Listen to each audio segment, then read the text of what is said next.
Sendo po kayo ng isang maikling panalangin. Sige po, tayo pong lahat ay manalangin sa hapong ito. Diyos na makapangyarihan sa lahat, salamat Panginoong Diyos sa hapong ito. Salamat Panginoong Diyos, hallelujah, ng iyong mga lingkod, Panginoong Diyos, yung mga nilalang sa mundong ito, Panginoon. Hallelujah, ay marapakinggan ang mabuting balita na nagmumula sa iyo, Panginoon. Naniniwala ako, lahat ng tao na narito ay mabubuksan ang pananampalataya at muling iibig sa iyo, Panginoong Diyos. Kaya sa umasa, sa hapong ito, sa iyo ay pinakamataas ng papuri, magsambar, magdakita sa ating para sa ating Panginoon. Amen. Hallelujah, sa magpagpalang gabi po sa bawat isa. Amen. Narito po ni kami, hallelujah, ang God's Kingdom Mission Christian Church. Edo Contractor, upang magbahagi ng mabuting balita ng ating Panginoon. At muli, ako po rin ay bumabati sa bawat isa na maligayang kapaskuhan para sa ating Panginoong Diyos. Hallelujah. Magandang araw po sa bawat isa. Pakinggan po natin ang tubig na nagmumula sa ating Panginoon. Ito po espiritual na pananampalataya upang ang bawat isa na nakikinig ay mapalakas. Hallelujah. Yung mga nandulupay-pay sa gawain ng ating Panginoong Diyos, maging ang presensya ng ating Panginoong Diyos ay hindi na kanila nararanasan. Ito ang susi na kung saan tayo ay mapapalapit sa ating Panginoon. Kaya mga kapatid, ngayon at oras na kung saan pakinggan mo ang salita ng ating Panginoon. Nawal, tumagon sa iyong punong isipan.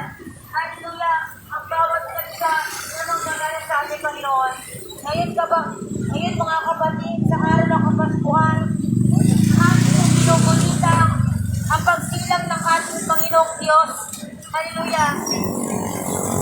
Lagi natin panatain ang ating Panginoong Diyos dahil nang siya ay muling sinilang sa mundong ito. Amen. Nakaakibat sa Kanya na kung saan ang ating kasalanan, ang Diyos ang magbabayad. Kaya mga kapatid, hallelujah, sa hapong ito, kung ikaw ay nakakapakinig ng salita ng ating Panginoon, kung ikaw pa rin ngayon ay nakakagawa ng kasalanan na hindi ka aya-aya sa harapan ng ating Panginoong Diyos, hallelujah, humingi ka ng tawad sa ating Panginoong Diyos at ikaw'y patatawarin ng ating Panginoong Diyos. Mabagi ng ating Panginoong Diyos, nais ng ating Panginoong Diyos, mga kapatid, na ikaw ay lumapit sa Kanya. Hallelujah. At ikaw ay magbibigyan patatawarin ng ating Panginoong Diyos. Alam mo ba, nang dahil sa iyong kasalanan, hallelujah, na kung bakit ikaw ay mapapawalay sa ating Panginoon. At dahil sa iyong mga kasalanan, hallelujah, kaya tayo mapupunta sa impyerno. Kaya mga kapatid, hanggang hindi pa uli ang lahat, hallelujah, tayo po ay malubalit na sa ating Panginoon. Sabi na rin ito, nabibigay ng oras, hallelujah, ang aming buhay, pinaalay namin sa ating Panginoong Diyos. Wala po kami hinihingi na kahit anong kabayaran mula sa inyo. Hindi kami nanghihingi ng kahit anumang pinansyal o pera sa inyong lahat. Ang nais lang namin ay magbahagi ng salita ng ating Panginoong Diyos. Naway magiting ang lahat ng mga nakikinig. Alam ko, hallelujah, ng lahat tayong dito ay nananampalataya sa ating Panginoon. Ngunit, kulang lang tayo sa sakripisyo. Kaya mga kapatid, umitig ka sa mga panahon, hallelujah, na kung saan tinatawag ka na ng ating Panginoon. Marami na pong nangyayari sa mundong ito, mga dilubyo, mga sakit, karamdaman, hallelujah, mga panahon na hindi inaasahan. Kailan ka pa magmumulat, kapatid? Kung kailan mararanasan mo na ang kapigatian na dapat ay hindi mo mararanasan. Pero kapag napili ka ng ating Panginoong Diyos at ikaw ay nanampalataya, ano man ang iyong maranasan, hallelujah, sa iyong buhay, pero ang Panginoon pa rin ang iyong sentro sa iyong buhay.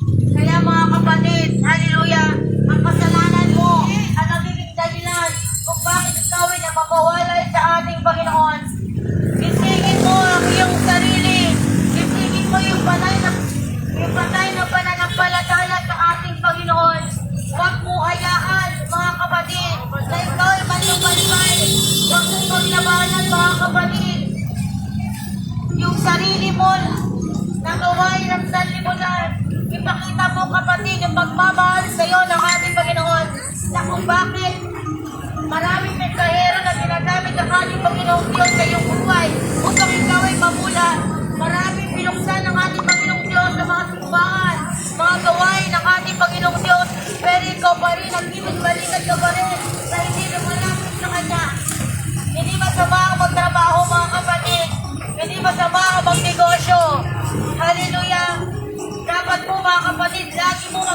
withdraw ang ating Panginoong Diyos sa iyong buhay.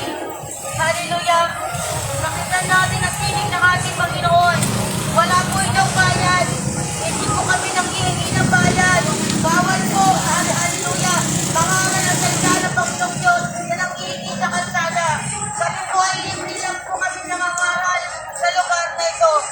Kaya mga kapatid, pakinggan po ang tinig ng ating Panginoon. Huwag mo po salangin. Hallelujah. Hallelujah. Kung ito, sinukupit sila. Hallelujah. Nakikipiritual mo. Pakinggan mo ang tinig ng ating Panginoong Diyos. Bigyan mo ng halaga ang salita ng ating Panginoong Diyos sa iyong buhay. Upang ikaw at ako ay haharap sa hukuman ng Diyos, ay kilala ka ng ating Panginoong Diyos. Hallelujah! Paano ka haharap? Paano tayo haharap sa ating Panginoong Diyos? Kung nabubuhay ka lang, kung nabubuhay ka pa, hindi mo na naging priority ang ating Panginoong Diyos sa iyong buhay. Hallelujah! Kaya kapatid, kawaan mo kapatid ang inag-iisang mananawa. Kawaan mo mahabag ka. Dapat ngayon pa lang ay iniisip mo na pagdating ng panahon, kilala ka ng ating Panginoong Diyos. Ang nakatala ang iyong pangalan sa aklat ng buhay. Paano kung abutan ka ng kamatayan na ikaw pa rin ay lugmok sa kasalanan? Kamusta na kapatid ang iyong mga nag-iisang kaluluwa? Kaya hallelujah, ang kasalanan na nagpupulit kung bakit tinawad ako ay napapawalay sa ating Panginoong Diyos. Magising ka na, palalahanin mo ang ating Panginoong Diyos. Binayaran ng ating Panginoong Diyos ang iyong mga kasalanan, ang ating mga kasalanan. Hindi kami perfecto mga kapatid, katulad mo. Nagsabihin ay naging makasalanan. Hallelujah, at nagbigay kami, hallelujah, ng pasakit sa ating Panginoong Diyos.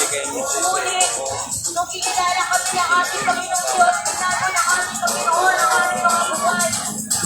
Hallelujah, at ang ating Panginoong Diyos